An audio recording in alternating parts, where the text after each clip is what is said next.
Yeah, so first of all, we have a training coming up, and I'm really excited for that. Yeah, I'm excited to share some wisdom with you, brother. Me too. We're coming to Australia. I mean, this is your home, and it has been my home in the past. And we're going to the Krishna village, which is actually a place where I lived and volunteered before, which is such a beautiful, like an incredibly beautiful devotional place. And we're sharing a lot of wisdom around the body, around medicine, and around like frameworks of viewing life. And this is exciting. Yeah, it's exciting to me. I really love to look at different opportunities to view life and to be able to shift our mind through the way that we view life. So I did a couple of trainings with you in the last, like I guess before COVID, which was like years ago, and I like what you said, like how to view life. And I noticed actually a really big learning that I got from our work together was like the if I can digest life, then I can integrate it into my body. And this I was a huge teaching that I got from you. It's like wow, actually the value of learning how to digest life, and that's kind of it's part of what we're talking about today. So Yeah, ability to notice in this digest like and make the most out of it. Yeah. exactly, making the most out of it. Sorry, I cut you off. Um, so I want to talk about this five elements model that we're looking at, which is in some ways a model that has existed for a very long time. And at the same time, something that you've done to really sharpen it, at least in my perspective, is create a tool belt, like create it as a lens that we can put different tools in and know when to use them as well. So first of all, I would love for you to talk about the five element model and how we're integrating that into a bodywork course and using that tool to give sessions and hold space for others. Yeah, there's lots of different ways that the ThaiVedic five-element model is used within the school. It originally is just a traditional Ayurvedic model where we use the same traditional Ayurvedic qualities. So we're looking at the qualities and the characteristics of each one of these different five elements, these five building blocks of life. And then we're seeing how those qualities and characteristics relate to certain subjects of life, because every subject of life in some way has these five elements within it. So we start to apply it to whether it's a body work, a massage session, whether it's the lifestyle or the weather pattern out there, the way you relate with another person. And when we start to do this, these wholesome five element lenses, it starts to rewire our mind and to think about connection and unity first. Because these ways in which we view life, we're either looking at it and thinking that it's whole and it's related to the rest of life, or we're looking at it and we're thinking that it's somehow separate, it's different, and we make a direct comparison. This is really common for a Western mindset model. So, a lot of people that have been brought up with Western science models, they'll look at things as good or bad, right or wrong, beneficial in a certain way. They're not really integrating it into many other areas of life. If we take a specific example of that, we might look at like nutrition or something. We could look at nutrition and we could look at carbohydrates and all the various things that are inside carbohydrates. It's so much mental energy for me to try and think about what carbohydrates do inside the body, what all the various different types of carbohydrates may do, compared to when we're looking at an Ayurvedic model, we're looking at the water element. It's fluid, it transports things, it's nourishing, it brings hydration, carbohydrates, into the body. So we could start to then look at that same model and think about that water element in relationships or in the way in which I touch or connect with another person. Softness, it brings circulation, it brings fluidity, it brings moisture into the body when I apply those same techniques. And now in which I touch people, which is comforting and soothing to the nervous system, just as carbohydrates are, or that I could comfort and soothe with the way in which I touch. So it now enables me to see an opportunity where someone may be deficient in water, dry, they've just lost a loving, juicy relationship, and now they're feeling like they need carbohydrates. They're reaching out for that cake, and I'm able to address that with the softness of my touch, which is similar to the carbohydrate. It starts to give us opportunities of how I can use my body as a vehicle that's like other elements of life, rather than separating nutrition and the way I touch someone. It's now interrelated, those things. So I'm able to get a more holistic viewpoint on life, not just in the way in which I choose to do my actions, but also in the way I think about them now. It's thinking about the connections of life constantly by having this model. It's like, oh, 5 elements on the plate of food, 5 elements in the body, 5 elements in the weather pattern, 5 elements in my body work. Now all of these things are looking at similarities, connections between them. So the way in which we use the 5 element model within ThaiVedic is that we use those traditional qualities and characteristics that we could have looked at and balanced every subject of life. And now within ThaiVedic, we're specifically focusing them on certain subjects that are related to modern day life and world. So we're making it more modern day appropriate for the Mhm. masses that are being able to integrate this knowledge. They may not need to do a massive doctorate course with all the many areas of Ayurveda. They're now able to do something like this ThaiVedic Bodywork Level 1, where we focus on applying the 5 element model and the 3 doshas, particularly to bodywork skills, to touch and connection. And that really enables us to both rewire our mind for life, but also give us, like you were saying, a toolkit to be able to go, oh, what are all those different massage, touch modalities, techniques that I've learned in the past? Now I can understand them in a greater capacity of their connection to the person, connection to the time of day, and I can start to use them more in ways that are even more individualized for the person. I love that you just whether you use the word individualized. That's what was coming to me too. There's something so beautiful about, and it feels empowering that I don't, a lot of my life I've looked outside to find what is healthy for me. I'm looking at the health trends. I'm looking at, oh, acai berries are really healthy, and this is not healthy. Um, which has actually kept me disconnected from my own inner intuition, which is my specific little personal body saying, hey, this is what I need right now, and this is what I don't need right now. And it's taken me a long time to be able to listen back inside to me to find out what my body is wanting and what is a craving. Yeah, that's actually like supporting me. And yeah, it just sounds like this. I mean, this model for me has been really, really valuable in a sense of empowerment, of like listening to the time of day, like, oh, when is it right to eat this, and not needing to look in a textbook, but actually looking around in life, in the resources that I already have, which is my body, which is the time of day, which I can see where the sun is, I can feel where my body is, and I feel like this model, this framework actually supports me to listen more deeply to my inner world, and that the wisdom, it evokes the wisdom that is inherent within me, which is like, this feels like the most empowering that there is, especially as a practitioner, where it's like, okay, I have it here. I really do have it with me if I'm listening. What a great take to look at. It's a huge benefit to be able to guide ourselves, to be able to know what is supportive to ourselves, because it's not something that stays the same. It's not like someone could tell you, oh, this is what's going to be good for you, and you could just follow that plan continually. It's something that's adjusting all the time. And Ayurveda says what's beneficial for you is adjusting based on time, season, place, and individual. And although they have models to be able to look at what may be supportive and beneficial for you based on what time of day, what season, what your body type is, your individuality, these models are by no means fixed. And they're models that are generalized in ways that have very small amounts of categories to them. And what happens when our mind is able to think of a smaller amount of categories, it's able to also balance that intellectual response categories with an intuitive feeling type response. And that's part of what the Ayurvedic model allows us to do.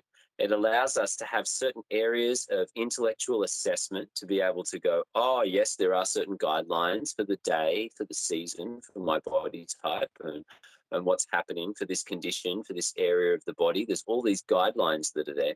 but none of them are fixed rules in that sense. They're more like clues that we add up. And every time we're adding those clues, it's different to adding a purely external intellectual clue, because the Ayurvedic model is, as you're saying, it's guiding what we call our sensory laboratory. It's encouraging us to be able to figure out our environment based on our five sense and our five action organs. And we're measuring things related to time, season, place, and individual based on us. It's not like, oh, is it winter season out there? It's like, am I walking out into winter? Am I experiencing winter? And that's what I'm going to be adjusting for as I move through. Am I experiencing cold in this part of the body?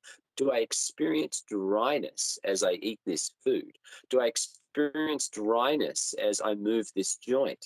Or all of these body and this into the direction. Also, therapy in and of itself, just by exercising Ayurveda, by exercising your sensory laboratory to tune in and go, oh, what thing might I want to do now? You're bringing yourself back to the body. You're bringing yourself back to the now. You're exercising present moment awareness by using your sensory laboratory, rather than using mathematical, adding things up, how it might end up if we do this, how this might relate to that. They can be very intellectual, very heady. They can take us away from the here and now. When we have these more simplified ways to be able to view the intellect, such as three doshas, Vata, Pitta, or Kapha, I'm just adding up three different categories that are there. And then I'm able to feel into my own intuitive awareness based on those categories, based on various. Again, we're not looking for intellectual answer or a cure as such in Ayurveda. We're looking for balance. We're looking for balance. It's much easier for our body to go, oh, right now, I've got all of these tools. They've been able to show my sensory laboratory that heat is the issue that's building up in this joint, and it's increased excessive metabolism. It's created a skin condition. It's started to change the nature of inflammation inside the tissue. How will I respond to that? I will respond with cool. How much cool is now intuition? It's like right now, well,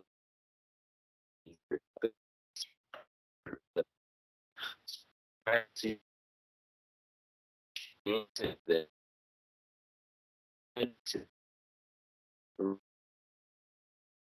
the it's gone and back there, true benefits are guided by your own intuition through having an intellectual smaller, but also diving into your own sensory laboratory, and how that in itself is a healing practice. I love this so much. When I am thinking of the balance between, let's say, like intellect and intuition, or logic and intuition, it reminds me of like a glass that holds water. And it's like our logic, or our intellect can in some ways be a guide for our intuition. It can like funnel our intuition and support like like not focus, but like the integrity of our intuition. Instead of, if you don't have a glass, water just kind of pours out everywhere. um and I love this, bringing it back to the sensory laboratory, which I always have access to. It makes health so accessible, because everyone has a laboratory. And this second piece I really love is that, like, oh, the laboratory only exists in this present moment with me right now. So I need to be in the present moment. And I think what's fascinating about this is, when I'm in the present moment, like you said at the beginning, things are always shifting and changing. So what worked yesterday isn't necessarily what's true and right for right now. Or the session that I gave to the person who came before isn't necessarily the session that I'm going to give now to a new universe that just arrived.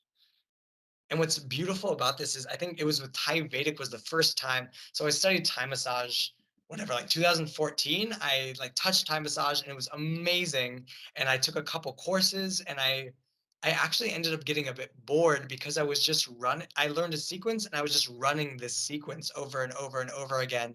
And I remember getting the feedback from somebody, it felt a little dry. Like it felt a little, you were just like kind of on autopilot.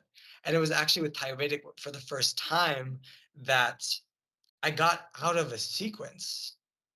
And the out of the sequenceness was, oh my God, this is a new body. I need a different quality of touch. Maybe this gesture that we did a minute ago isn't actually relevant here. And the beauty of this as a body worker was the excitement that like, oh my God, bodywork can be a canvas for art in a way. Like all of a sudden it took it out of this like framework that was in some ways ended up kind of losing its life. And like life came in and now every session is completely different. And obviously that grows the more gestures and the more vocabulary you have as a body worker. But the framework of the five elements allowed me to assess the quality of a gesture or even change the quality of my touch. So even with the same gestures, the same sequence were completely different based on, wow, I'm actually going to stay here for a lot longer, or I'm going to skip this one, or add a little bit more intensity, or a bit more softness, or a bit more this, or a bit more that. And that has allowed my practice to, first of all, be alive continually, and also just to get excited about it. Yeah. Yeah. Oh, I love the idea that you've offered there of this intellect being the container of the glass.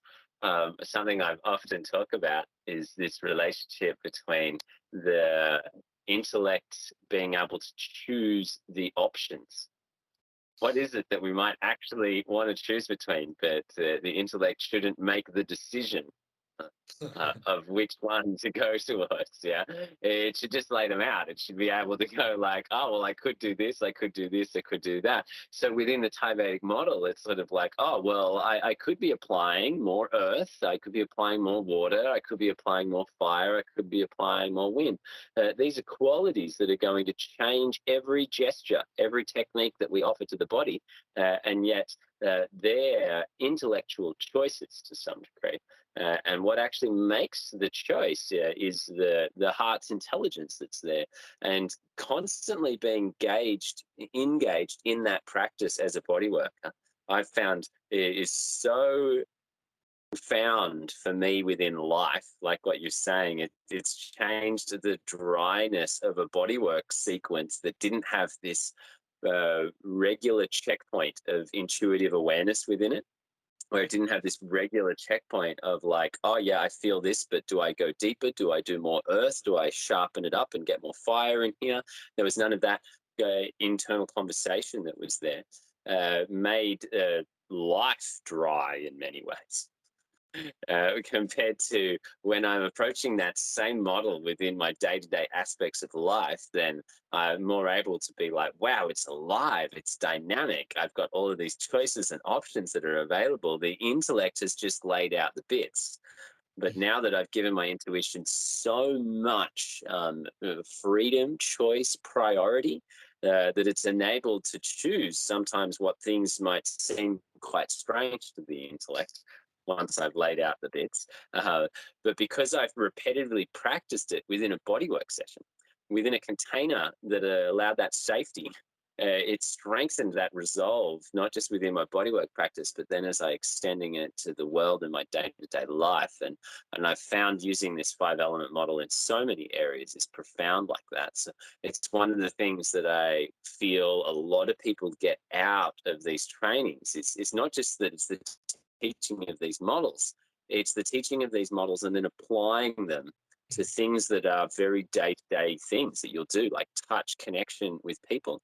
In the ThaiVedic model is one of our most important domains of life.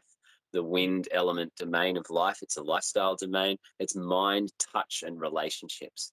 So as we start to apply this 5-element model to how we are using our mind, and touching and creating relationships with them, it's starting to exercise that change in our life. So we're applying it here to bodywork, how we do that, and it starts to shift people's lives. Or in the other yoga therapy level one, we apply it to meditation, lifestyle therapies, breath practices. So we're applying it to things that people like are doing every day, like having to breathe every day. How consciously you're breathing, how are you using the element and dosha models to regulate and balance your breath. You're having to touch people every day. How are you using these element and dosha models to be able to balance your touch in a way that's exercising your intuition constantly and harmonious, supporting health for you and the other person. It's not just a one-sided equation like many therapy sessions may be. I got there's just two things that really I got chills when you shared that. It's like, wow, we're using this model and applying it to body work, but on a very it's like on a very subtle level, it's happening in my it seeps into my life. And then all of a Mm. sudden my life becomes a conversation rather than life's doing something to me. It's like, oh, I'm collaborating with life to create something. And it's funny because sometimes I can talk about intuition, or I can talk about having a conversation with life, and it becomes quite abstract or theoretical. But actually, when we're practicing it in a very tangible way of body work, what's needed right now, and letting my mind kind of, okay, I have these 5 options. Oh, and my intuition feels it's this one. It's like we are sharpening this muscle of being present, of communicating with life. And I find a byproduct of presence is trust, love, openness. It's like the more I'm present, the harder it is to deny that magic is real. That there is this inherent beauty and awe that is in life. And yeah, what a valuable, it's like great, you get a bodywork practice. That's like a bonus. But actually what's happening at a very deep level is your entire life is changing for openness and grace and trust, which is like that. I'm like, I want to learn this. That feels the heart of the practice in a way. Yeah, openness, grace, and trust. They are a huge part of the practice, especially because Thai Vedic is heavily influenced by Thai Buddhist medicine. And Thai Buddhist medicine, a huge part of the practice is Vipassana. And Vipassana is this grace acceptance to fully accept the moment as it is without necessarily needing to seek or change it. And in order to get to that level of Vipassana, full acceptance, sometimes it takes a little like moving through the humanness that's there. Yeah. And the humanness is often involved in balancing those other elements, that earth, water, fire, wind. They even have this model within their Brahma Viharas, again, Thai Buddhist medicine, that are about 4 different virtues or values that relate to those other 4 elements. That once we really move these other virtues through, balance this area of metta, loving kindness, metta upek, equanimity, uh,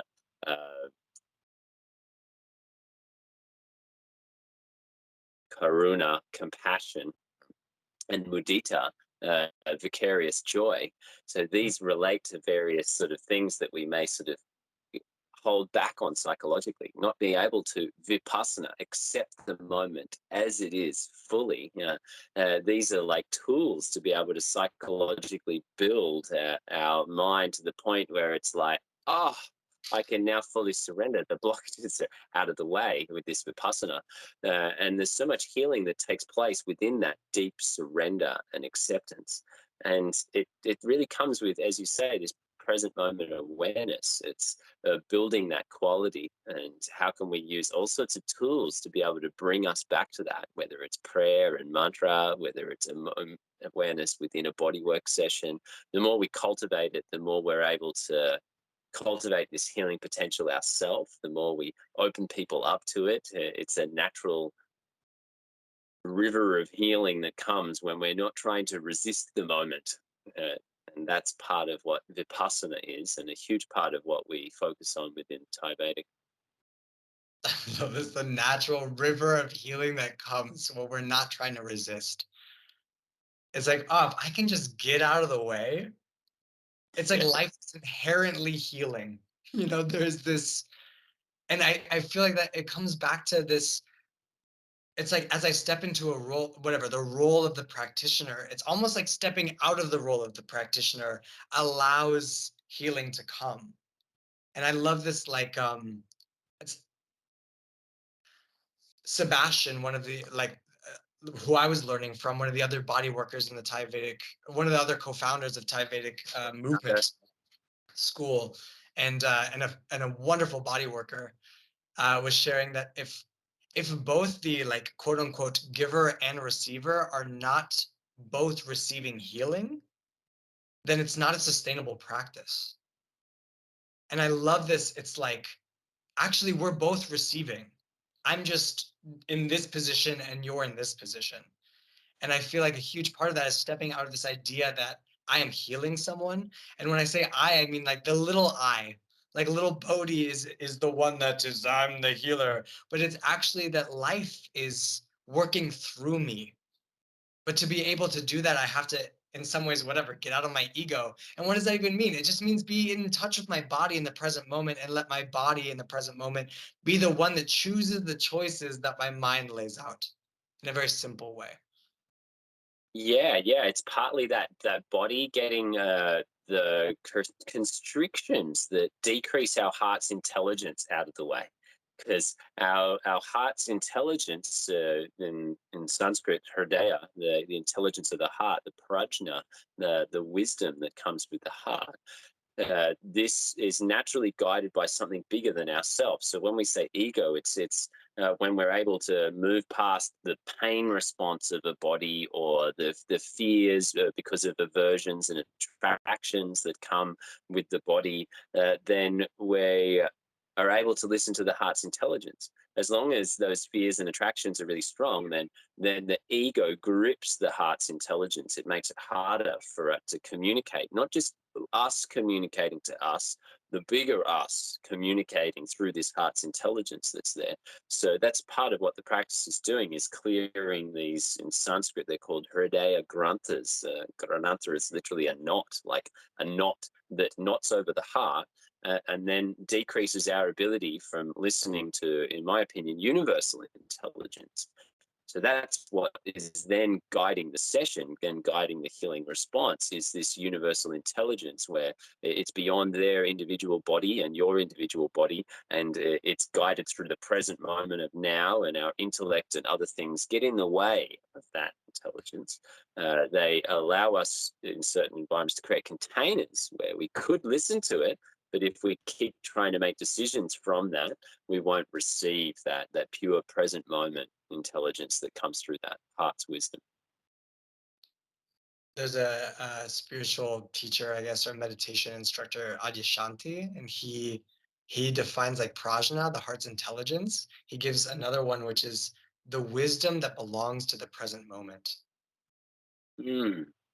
And I love this. It's like it's not even mine, and like I feel like everyone has this experience where they say something that's like really good, and they're like, whoa, where did that come from? And it's almost like I'm in a little library that is only in the right now.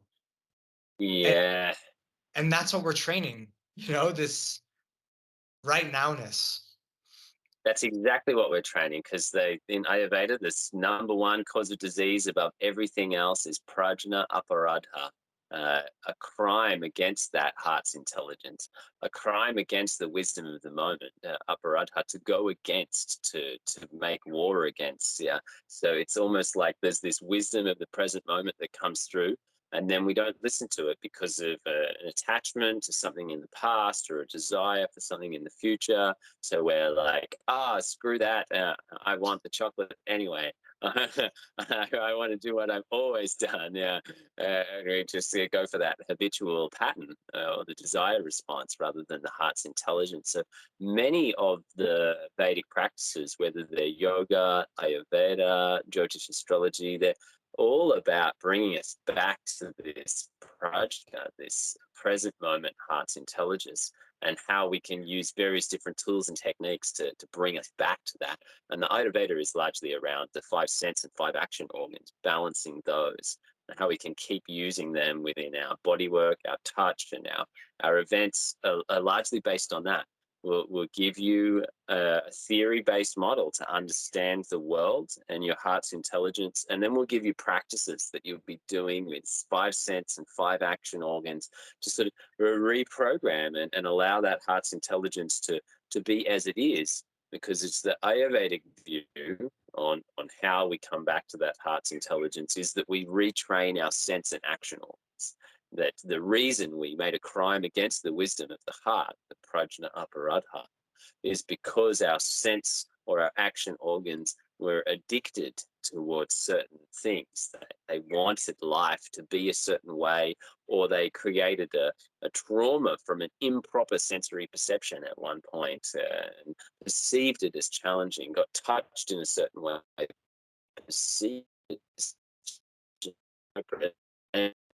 and organs. When we can apply that healing, we can come back to that heart's intelligence by taking this through practical exercises, whether they're meditative, touch, voice processes. All of these allow us to sort of filter sense and action organs, all those experiences that we've had over life that have just constantly been coming through them. We're able to filter them again and go, oh, which one's really wholesome? Which one is a knot here that's covering up the intelligence of the heart? And as we do these practices, we can wash them and wash them and wash them until eventually they're like, oh, my senses are just functioning as senses again.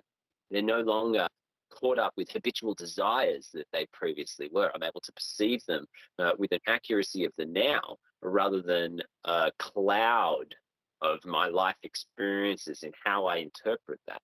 I touch something that's rough and it reminds me, whoa, the thing that was rough that time when I was stuck at the beach and I almost died. And, you know what I mean? All of this download comes because of that rough. Or I smell something and I go, oh, it reminds me of this whole history response that's there.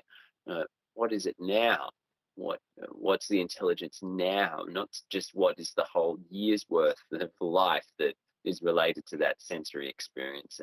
And that's what these practices do. They filter and clean those sensory channels, those sensory memories, so we're able to be less bombarded by that and more able to feel into the presence. I love this so much. There's two things that come up. And one is that in this, I mean, okay, there's two things that are coming up. And one is one thing that really blew my mind is this is a different way of learning also. Like what I was used to in like the university system or scholastic learning was kind of this one way. It's the same thing. It's like, oh, I need to look outside of myself and you have the information and I need you to learn. And what we're doing here in this course is giving people the tools to learn within themselves. And something happens that there's something that happens throughout the training, maybe it happens after the training. There's a shift where it's like, oh, whoa, I've got this. Like there's a click that happens where I start looking inside instead of outside. And this was huge. I mean, and it brings in the intuitive layers of learning, like what you were sharing. We give models, we give theory, and then we give you exercises, and you actually become the laboratory. And this was, Yeah. I mean, this is a huge shift. I mean, it even changed the way that I teach and that I offer. It's like bringing people back to themselves as yeah, as the tool for guidance for themselves. This was new. And this was like radically shifted my perception on reality, which is funny because I'm saying that those are big words, but I remember it was happening during the training where I was like, whoa, okay, something's going on and I'm perceiving reality in a different way and I don't know how to explain it. And there was a huge shift in my life through that as well, the way I related to everything, which is incredible. And the second piece is that through this cleaning that happens, whatever, like during the training, things come up. I mean, we're getting body work. We're offering body work.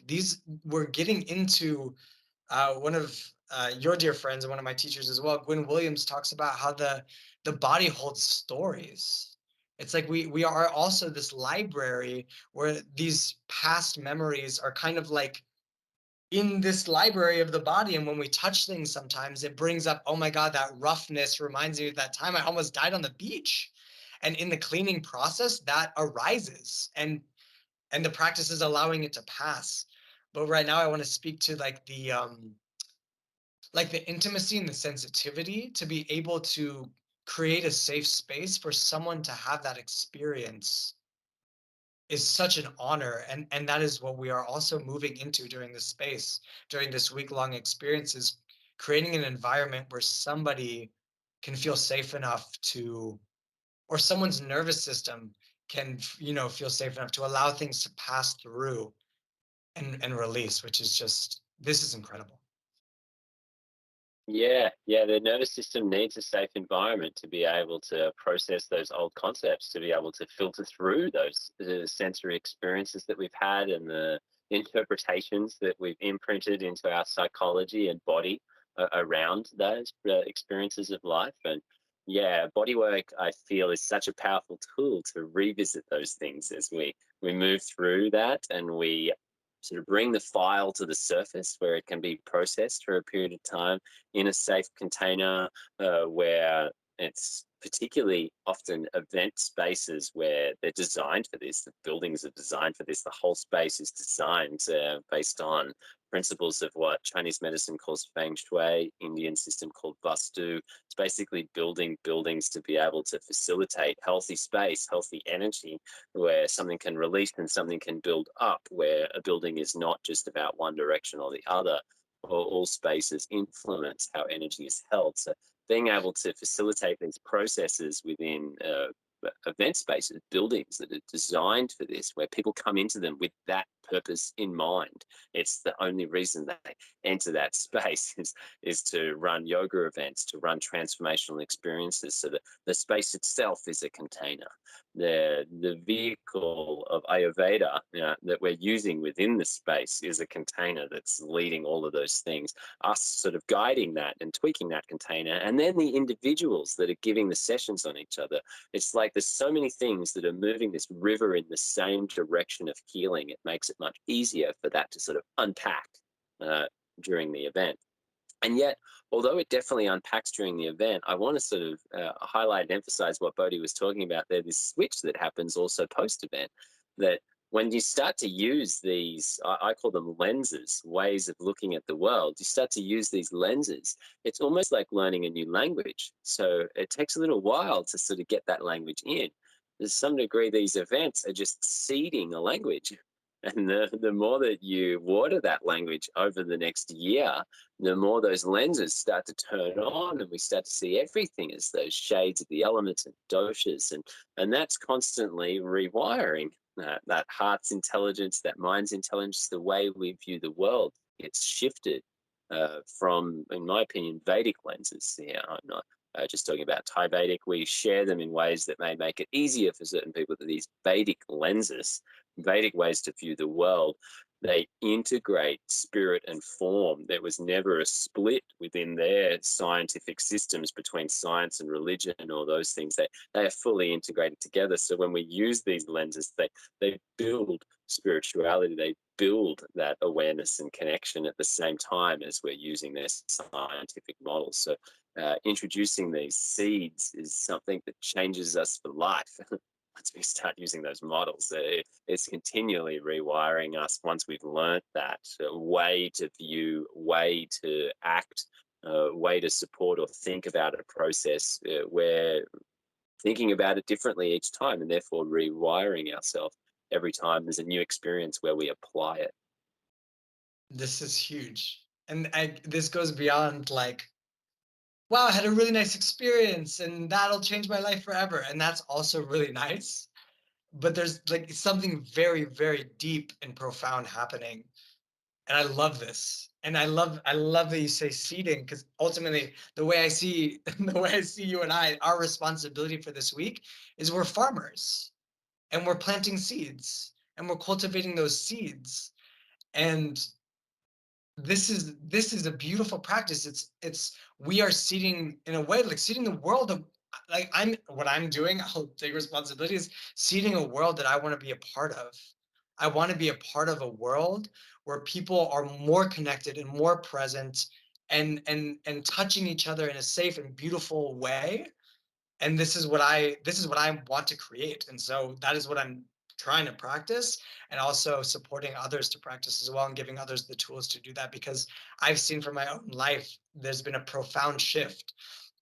And if I'm being honest, every offering that I give, whether it's a bodywork session or a workshop or a 4-day retreat, I'm looking at the faces of the others around me, and whether it's just like seeing the joy or the relief of being in a space where I can just be myself, or I'm getting the joy of listening and what that's like, um, or that everyone's face is just like, what do you call the ThaiVedic facelift? It's like, 5 days later, everyone's 15 years younger.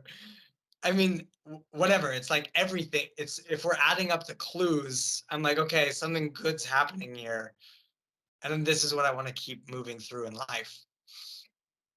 Yeah, that's really big for me, Bodhi. Like, it's part of the inspiration for even co-creating this school of Thai Vedic. It is to be able to improve the quality of people around the world, to create individuals that are more self-guided, intuitive, and able to live more present, healthy lives. Because it's just so rewarding to see those shifts in others, and it's the sort of people that I want to relate with. I prefer to having nice, healthy, day to day, happy relations. And the more that we can spread that message. So, not only is that vision empowering to me, it's so empowering that I've spent like years and years of my life on creating a curriculum at school where other people can spread that easily, where people like Bodhi can come forward and be like, yeah, that was my vision too. I've seen this model is enabling people to do that. I want to do it. I want to do it at a high quality. I want to do it with people I can mentor with for a long period of time. That's so important to me, that I've devoted masses of time and energy to being able to let this be a ripple that isn't me.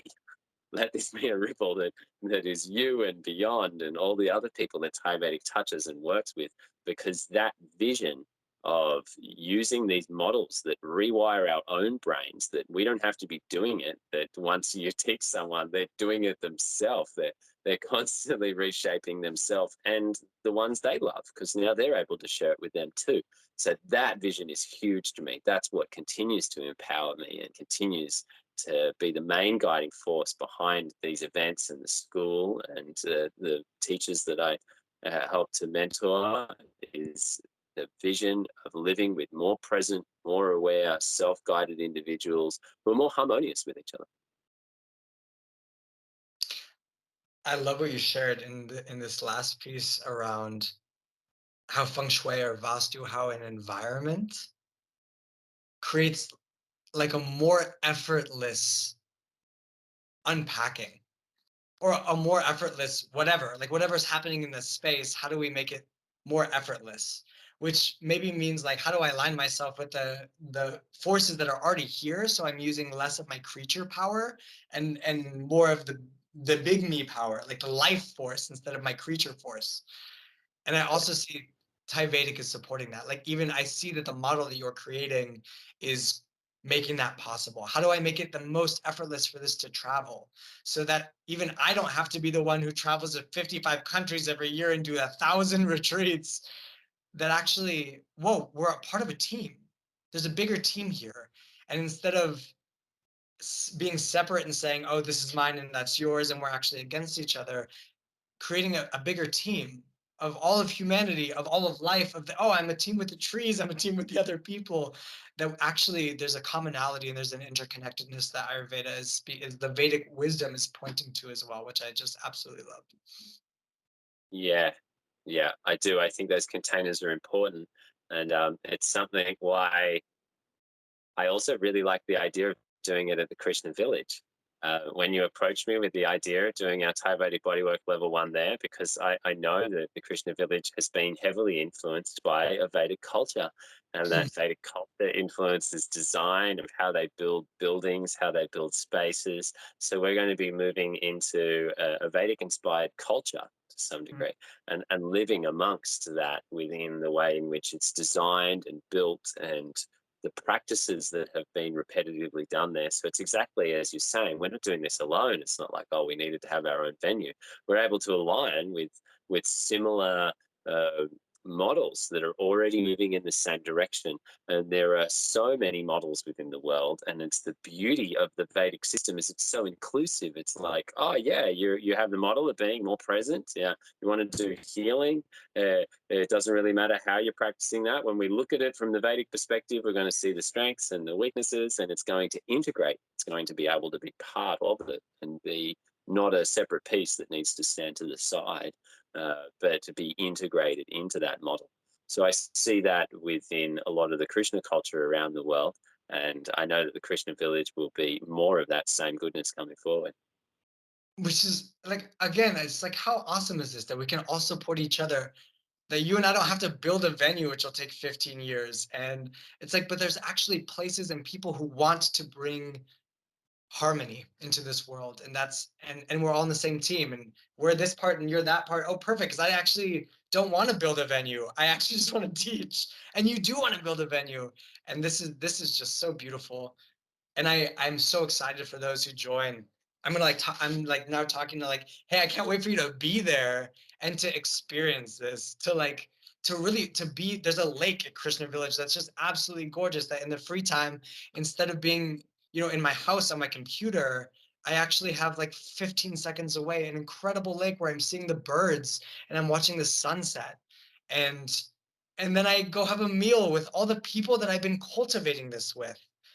And it's like, wow. And Kim and I are with you, and we're talking about the practice and talking about life, and there's such a holisticness that happens here within an immersion too. And when I say immersion, what I mean is like community, where I give a session to someone and then I go have dinner with them and we talk about it, and then I see them the next morning and they're the yoga teacher or whatever. um, that there's such a synchronistic magical quality that unravels, and yeah, I feel so excited to share that both with you and with and the world. Yeah, sounds great, Bertie. I'm really looking forward to it as well. Amazing. The last thing I want to say, I want to like reveal our process today too, as an example of what you and I are teaching, which is intuition and intellect. And so even before this conversation, we kind of mapped out one or two, like, okay, these are some ideas that we could go with. And we've just been present with each other. And that's actually what's allowed the natural. I mean, like, I didn't know we'd talk about half of this stuff. It just came through life. And so if things lit up with you during this interview process as you're listening, as a listener, then what you're feeling in your body now is the same quality of what we're going to bring into this week together. So it's like same with a different vehicle. And I just wanted to speak to that as well. Yeah, that sounds great. And if people are interested to learn more about this, they've got a couple of options to go for here. We're going to give a little free download that you'll be able to find the link for below, and that'll be an A4 5-element bodywork chart. So you'd be able to use this bodywork chart to look at different domains of life and start applying this 5-element model that we've been talking about. That same chart would be used in much more detail once you come to the event, and there'll be a more in-depth application and ways to do it here. So that would be the second option. If you want to learn more, then also there'll be a link below for the bodywork event at the Krishna Village. It's happening in early January. We'd love to have you there for it. And Kim, you have a yoga, Thai Vedic level 1 yoga happen at the end of November. Yeah, you want to speak to that for a second? I do. I have a yoga therapy level 1. It's the 30th of November to the 4th of December. It's on the Sunshine Coast in Noosa. So again, here in the Australia zone, they're the two different tracks for the ThaiVedic is the bodywork and the yoga therapy. So both of those level 1 opportunities are happening in Australia, December and January. Awesome. We would love to have you here. There will be links down below. And Kim, it was great. It was great chatting with you. I always enjoy our conversations, and I'm also just super excited to see you in a couple months and to offer this beautiful wisdom.